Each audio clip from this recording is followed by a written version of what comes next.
Fraude no INSS.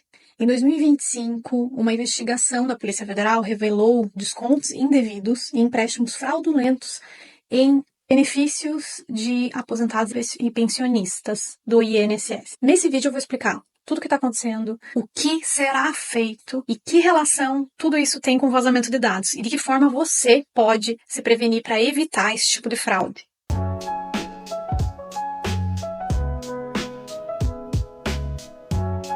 Olá, meu nome é Jaqueline, eu sou advogada no Brasil e em Portugal, tenho mais de 10 anos de atuação com a prática jurídica e nesses meus vídeos eu vou tratar de forma finalmente clara e sucinta sobre situações do dia a dia, notícias que envolvem questões jurídicas.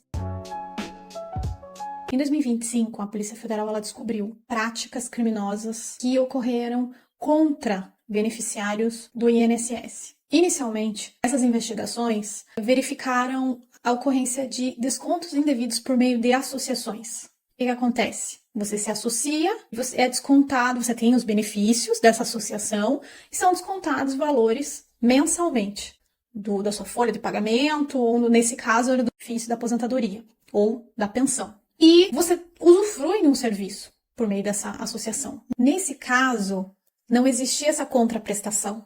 Era descontado sem conhecimento do aposentado, que não assinou nenhum documento para que fosse descontado esse valor e não usufruía de nenhum benefício. Então, quanto mais essas investigações foram evoluindo, descobriu-se não só esse desconto das associações, como também os empréstimos consignados sem autorização dos pensionistas e aposentados. Existem diversos casos já judicializados, inclusive do empréstimo consignado, em que foram verificadas fraudes e falsificação da assinatura dos aposentados e pensionistas. Esses casos judicializados, grande parte deles foi necessária a perícia grafotécnica para se avaliar a falsificação, para se ver a gravidade da situação.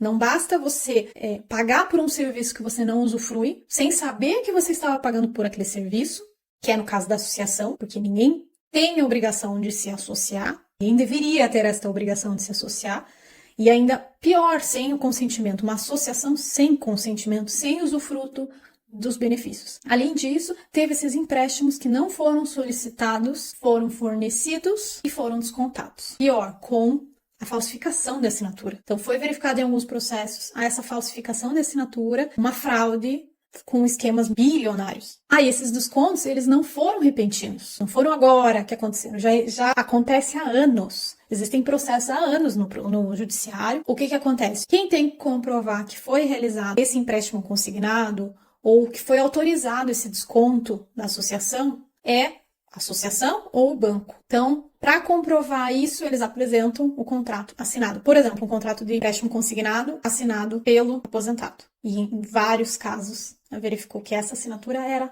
falsificada. Além do aposentado e do pensionista não ter ideia desses descontos, porque muitas vezes muitos aposentados ou pensionistas não têm acesso ao meu INSS, não têm acesso a sistemas de informática, são pessoas de idade, e não dão conta, não controlam o valor que é depositado e acabam sendo vítimas.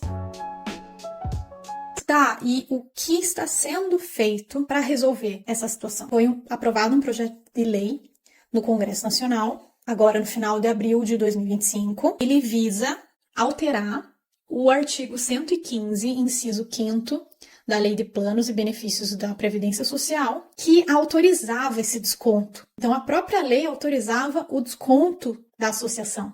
Então, com a revogação desse artigo da lei, não será mais possível esse desconto automático. Inclusive, administrativamente, o INSS agora vai solicitar a biometria por reconhecimento facial e digitalização. Então, agora o procedimento ele vai ser para ser muito mais rígido, para evitar que hajam esses descontos desenfreados sem qualquer comprovação de que houve a autorização expressa do aposentado e do pensionista. Lembrando que é uma pessoa vulnerável que precisa ter, sim, conhecimento de todas as informações, valores, benefícios, tudo, como que vai ser feita a correção desse valor. Então, não é simplesmente realizar o desconto, assinar, realizar o desconto, não. Ele também tem que ter todo esse tipo de informação.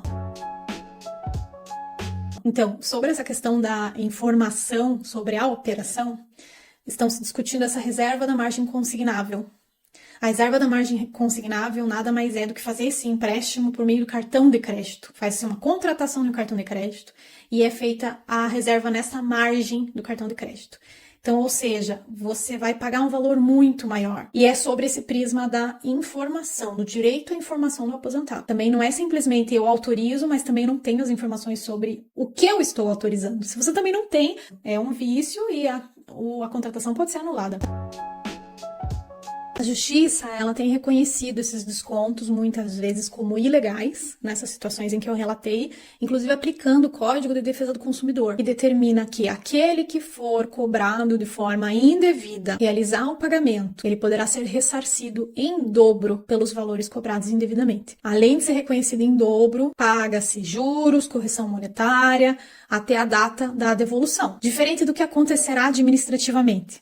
Administrativamente, muito provavelmente esse valor será devolvido de forma simples, porque essa discussão de aplicação do Código do Consumidor, ele vai ficar na esfera judicial, não é administrativamente que vai se discutir isso. Então, muito provavelmente vai ser feita por meio dos valores que já foram bloqueados de algumas associações, foram milhões já foram bloqueados por causa dessa investigação e vai ser devolvido dessa forma, ou então o próprio governo federal vai dispor de verbas para devolver para os lesados e, de forma regressiva, pleitear esses valores perante essas associações ou bancos fraudulentos. Então, para isso que foi montada essa operação em que envolve os Correios, que a partir do dia 30 de maio de 2025, os Correios vão disponibilizar o pessoal para que esses servidores possam visualizar o sistema do Meu INSS e verificar os débitos que não são reconhecidos pelo aposentado. E aí fazer essa reclamação pelo Meu INSS. O próprio aposentado, ele pode fazer isso sozinho. Ele pode entrar no sistema, se ele tiver acesso, e ele mesmo pede administrativamente pelo sistema a devolução dos valores, ou se ele não tiver acesso, ele pode ir se dirigir pessoalmente à agência dos Correios que vai fazer isso. De que forma o INSS e os servidores estão envolvidos nessa situação? Quem informou que eles recebiam valor X, às vezes, até documentos, porque existem alguns processos em que o banco tem esses documentos. Como que tem esses documentos? Como que tem os dados? Como que tem o RG, o CPF? Então, isso nada mais é do que vazamento de dados. Não é à toa que a Lei Geral de Proteção de Dados Pessoais foi promulgada, porque os dados pessoais, para muitos, é lucro. Então, por isso que os seus dados pessoais devem ser protegidos, muito bem protegidos, porque muitas empresas usam esses dados pessoais para aplicar fraude. E não foi diferente aqui. Esses dados eles foram vazados para que os bancos e as associações aplicassem esses golpes. Por isso, nunca é demais frisar, nunca forneça seus dados pessoais, seja por telefone, seja por e-mail, para pessoas desconhecidas, para canais que não sejam oficiais. Se for pagar uma dívida, entre nos canais oficiais desses órgãos. Tome muito cuidado com os e-mails que recebe. Muita gente recebe e-mail com informações como: a sua mercadoria foi retida na Receita Federal, clique aqui e verifique. Não caia nesse tipo de golpe, porque tudo que eles querem é pegar os seus dados pessoais e utilizar os seus dados pessoais da pior forma possível, para que você tenha seus direitos suprimidos. E o direito à Previdência Social, que é um direito constitucionalmente garantido, tem sido objeto de supressão, fraudes e uso indevido. Tome muito cuidado. Se você é aposentado ou pensionista, ou se você conhece alguém, curta esse vídeo, espalhe essa informação para mais pessoas, para entender o que está acontecendo, o que é possível ser feito. Obrigada, minhas redes sociais estão aqui. Acesse meu site, porque lá eu posto sempre artigos com informações sobre o dia a dia. Eu agradeço e até o próximo vídeo.